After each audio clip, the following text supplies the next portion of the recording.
Lying, thinking last night how to find my soul a home. Where water is not thirsty. And bread loaf is not stone. I came up with one thing. And I don't believe I'm wrong. That nobody, But nobody. Can make it out here alone. Alone. All alone. Nobody but nobody. can make it out here alone.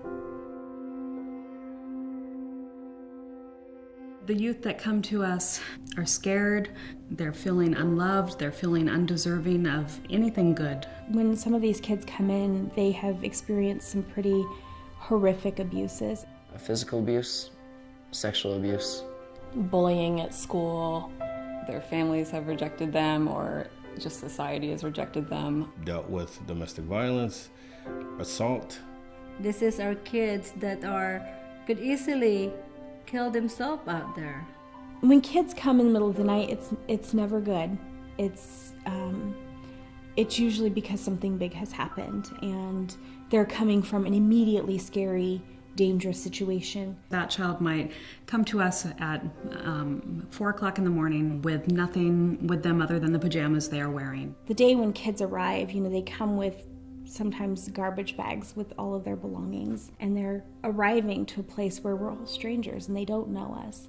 It's heartbreaking to hear about kids who don't know what it's like to feel loved, who grew up in a home where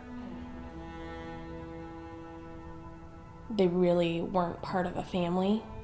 One of the youth that I worked with had a lot of history of kind of sexual abuse, and her self-harm stuff was very different than a lot of people's self-harm, where she was kind of eating objects, and she was at a point where we had to physically restrain her. And I remember standing in a room, a large room, with her, and her just screaming at me and telling me that I had lied to her, and she really was feeling abandoned. It took everything I had to keep it together in that room. And as soon as I was behind another door, I just lost it. 'Cause you feel their pain.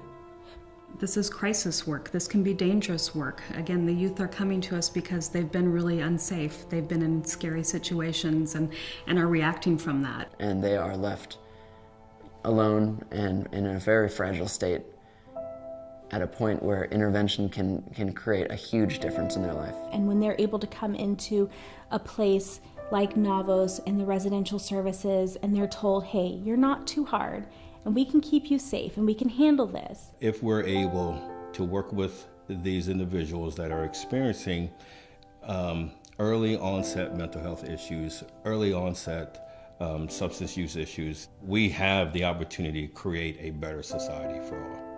They're going to counseling, they're gonna go to school, teach them how to be independent, teach them how to be in a community. The government is slashing programs that assist their mental health population, but because of that reduction is why it's needed even more. This is where Navos is filling that need for the mental health population. From adult care to infant mental health, they're spanning generations to help people. Without Navos, the future doesn't look very bright for these kids. They may not make it to adulthood. They may not have the opportunity to break that cycle. These kids who are kind of the discarded kids in our society, how do we want them to grow up and perceive themselves as part of their community? We can't just toss people aside and cut programs. It's not going to help. It's not going to help society. I hope people will support Navos because the work we do is invaluable. I want kids to feel deserving of good things. If I can give the children anything, I would like to give them courage, resiliency, and hope. I want them to understand that life can be different. Life can be fulfilling. When you leave here, I hope that you feel like you were cared for, that you feel like you mattered and you were important. And they don't have to remember who I am, but I hope that they remember the feeling that I gave them.